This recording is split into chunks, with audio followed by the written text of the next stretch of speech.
De sa cellule, Padre Pio ressent le désespoir de l'un des officiers, le général Cadorna. Il perçoit un danger. Son intense prière le transporte jusqu'à lui.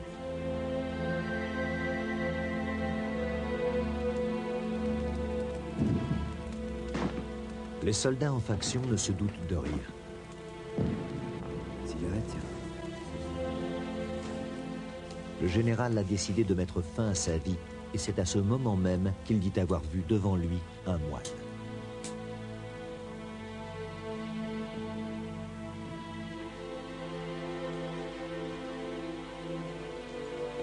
Non, général, ne fais pas cette bêtise. Cette apparition a arrêté le geste terrible que s'apprêtait à commettre l'officier. Il sait qu'il n'a pas rêvé, mais les soldats n'ont vu personne entrer dans la tente. Le général Cadorna ne pourra pas oublier ce moine. Il ne peut s'expliquer ni comment il est entré, ni comment il est sorti de sa tente. C'est avec stupéfaction que quelque temps plus tard, le général découvre dans un article l'existence de Padre Pio. Il croit reconnaître le moine qui l'a sauvé. Pour en avoir le cœur net, il se rend au monastère. Il veut être sûr que c'est bien Padre Pio qui est venu à son secours ce soir de désespoir. Tenez, justement, le voilà. Le général reconnaîtra son sauveur, car Padre Pio refera exactement le même geste en le voyant.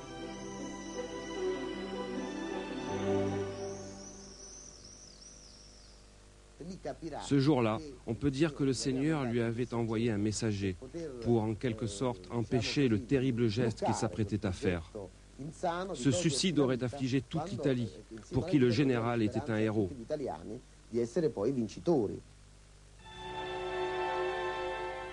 La renommée grandissante de Padre Pio commence à gêner le Vatican, qui délègue des médecins pour examiner ces plaies mystérieuses.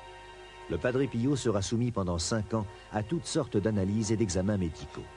Le rapport final des médecins conclura que les lésions corporelles de Padre Pio ne sont pas le résultat d'un déséquilibre mental et qu'il ne peut s'agir en aucun cas d'une supercherie.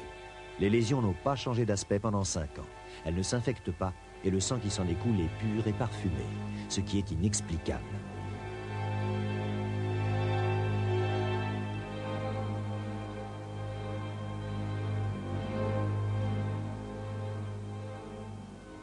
Les médecins disaient, cet homme, avec toutes ses souffrances, il ne mange pas. Avec ses plaies, cette blessure au cœur, il ne meurt pas. Il disait, mais qui est cet homme? Mon père, vous ne croyez pas que c'est en pensant autant au Christ que vous avez vous-même provoqué ces stigmates? C'est possible. Essayez donc de penser à un bœuf. Peut-être vous poussera-t-il des cornes.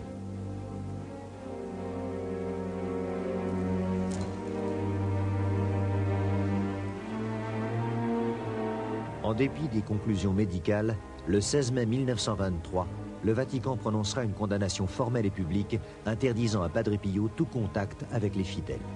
Pendant 10 ans, le prêtre ne pourra ni célébrer la messe, ni recevoir de confession. Il restera isolé dans sa cellule.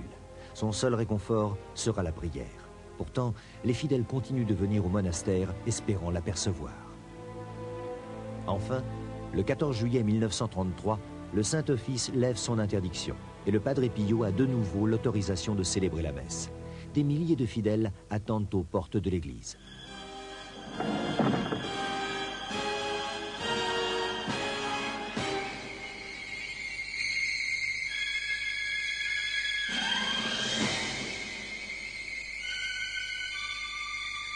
Je l'ai vu sortir du confessionnal pendant qu'il y avait l'élévation à la messe.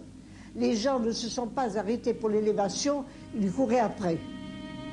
Il fallait un garde de corps devant et derrière pour pas que les bonnes femmes viennent dessus.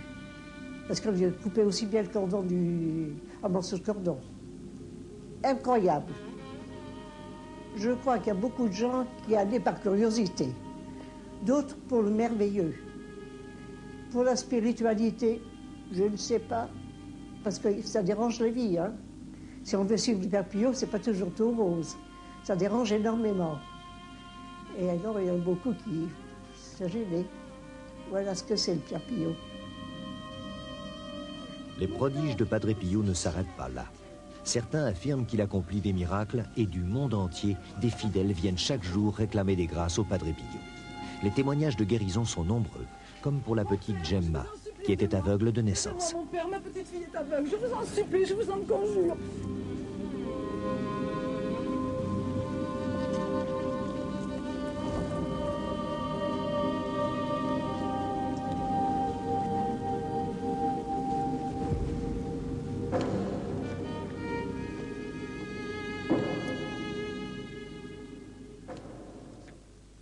Aujourd'hui, Gemma n'a pas de pupille, mais elle voit très bien.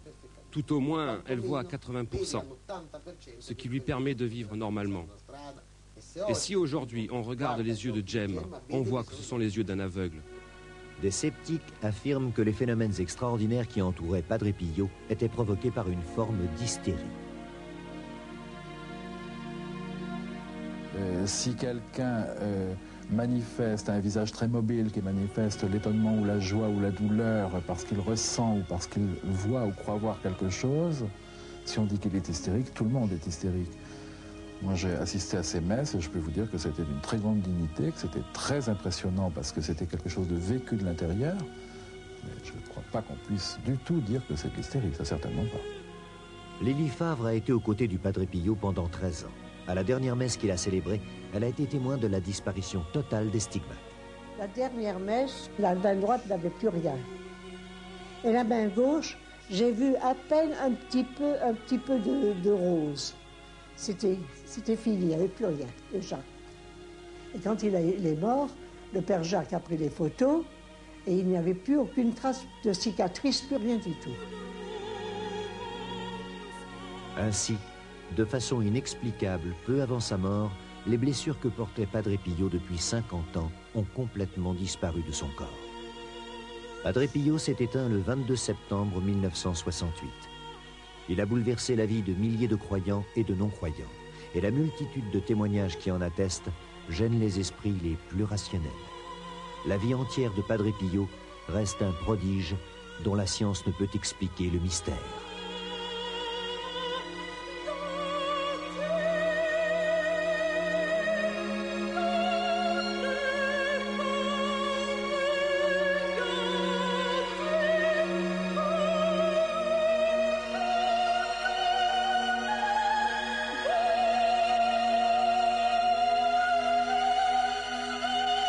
Yann Spar, alors 94.